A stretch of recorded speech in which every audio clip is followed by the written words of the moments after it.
Bonjour, cette vidéo est un exemple de programme pour faire communiquer les écrans tactiles de home run de la série NB directement sur les variateurs de fréquence de la série 3G3DV de home run par le port RS485 inclus sur la drive et aussi disponible sur les écrans tactiles.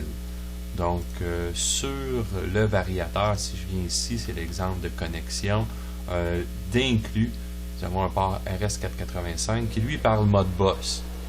Et sur les écrans, si je m'en viens ici, sur les écrans NB, si je descends un petit peu et j'ouvre ça, je me rapproche un peu, le port 2 de l'écran peut être configuré soit en RS232 ou en 485.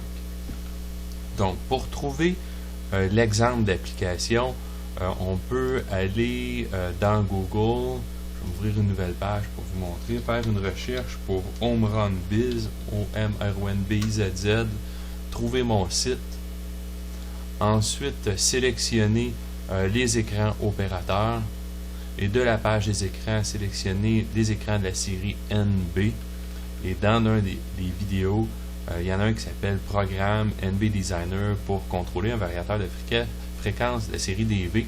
Donc si on accède à la page, nous avons une vidéo que nous sommes en train d'enregistrer. Nous retrouvons le programme qui est un point PKG, qui est la version compressée, qu'on peut décompresser à partir, plutôt décompiler à partir de NB Designer. Et on retrouve aussi le manuel du variateur de fréquence pour les explications mode boss. C'est un lien qui se retrouve ici. Donc, dans NB Designer, j'ai programmé deux pages qui vont dans l'écran tactile. La première page, la page principale, un bouton de départ. Nous avons le contrôle de la vitesse en pourcentage, le contrôle d'accélération, décélération et un feedback de vitesse sur un afficheur ici. Donc, peut-être commencer par expliquer les adressages. Si je viens, ça va être ici, DV04, je vais faire une recherche. Ce manuel, c'est le manuel qui a un lien sur le site web, sur Modboss. Juste pour vous montrer, oui, ici vous avez une explication. Et si je descends dans la section 10, nous retrouvons ici la plage des mots à échanger. Donc la première chose en Modboss, on peut échanger en bits ou en mots. La section en bits, c'est celle qui nous intéresse en premier. Nous avons 16 bits, donc un mot complet, où on peut aller lire ou écrire l'ensemble des choses ici. Nous avons plusieurs informations à inscrire avant de pouvoir la contrôler. Je dirais la première, c'est de s'assurer que la bit 11, donc la data valide, est en action. Ensuite, nous avons aussi d'autres choses à faire comme aucun coast, aucun break, des choses comme ça. Si je veux retrouver ça dans mon programme NB, je vais aller dans ma page commune, donc faire Selection, et l'ensemble des bits nécessaires à la mise en fonction de la drive se retrouve dans cette page. Donc on doit avoir la fonction DC Break enclenchée, la fonction Coast, on doit enlever le Freeze, on doit avoir le data valide et ne pas être en Quick Stop. Une fois tous ces boutons enclenchés, nous pouvons faire un jog à partir d'ici ou faire un reset default de la drive à partir de là et on retourne dans la page principale, qui est le frame 0 ici, pour faire le contrôle.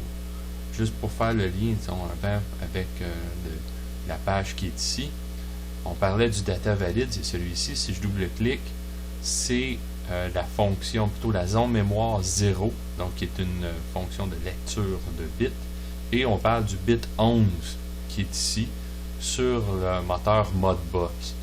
Donc le bit 11, si je retourne dans le manuel, mon manuel est ici, c'est le bit 11 qu'on retrouve dans le manuel qui est le data valide. Ici. Et tous les autres boutons se retrouvent dans la liste qui est là. Donc, je retourne dans mon programme. Ensuite, si je vais dans ma page principale, Je veux faire un contrôle, plutôt un départ, un arrêt.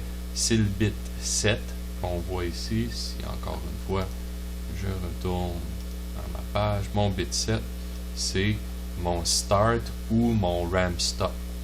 Donc, je contrôle exactement ma drive. Maintenant, si je parle des accélérations, décélérations. Accélération, décélération, en retournant dans le manuel, on va essayer de trouver l'information. C'est expliqué un petit peu ici ou plus en détail un petit peu plus loin. Tous les paramètres sont disponibles à partir de Modbus. Donc les paramètres, il faut simplement multiplier par 10. Donc le paramètre 342 par exemple, 342 va devenir le 3420 multiplié par 10. Donc quand on parle de les groupes de paramètres ici, dans le fond, c'est le groupe 0, le groupe 10, le groupe 200, le groupe 20, excusez, le groupe 30, parce qu'on multiplie par 10. Ici. Donc l'accélération, décélération se retrouve dans le 341 et 342. On peut trouver l'information dans le manuel de programmation de la drive.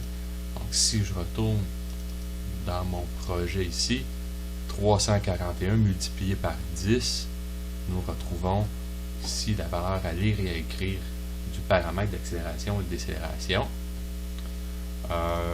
Au niveau de la fréquence ici, où je vais trouver l'information, c'est le paramètre, dans le fond, 16.13, qu'on retrouve un feedback de fréquence de la drive, donc multiplié par 10, qui est le 16130, et ainsi de suite.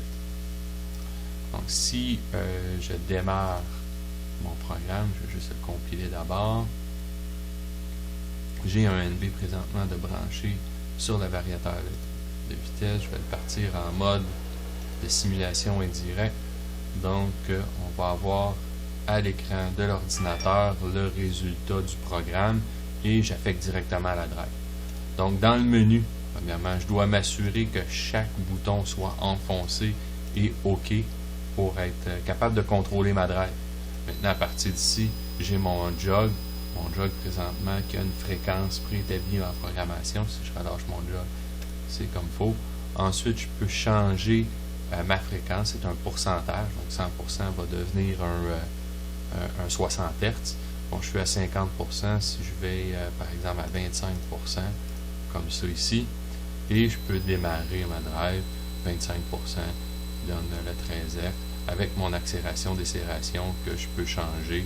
Si je viens, par exemple, fermer lui, mettre une décélération très lente, comme ceci, 10 secondes et j'arrête, ben là, ma décélération, ça va se faire tranquillement jusqu'à la vie. Dernier détail à dire sur le projet. Lors de la configuration de ce projet-là, nous avons utilisé un moteur Modbus. Donc, dans le fond, c'est celui-ci, c'est le COM2 que j'ai mis, c'est le numéro d'adresse Modbus. Et dans la communication du port 2, je dois spécifier que j'utilise mon port en 485. Ceci est un bref vidéo, le programme est disponible. Si vous avez des questions, vous pouvez me contacter sur OmronBiz. Merci.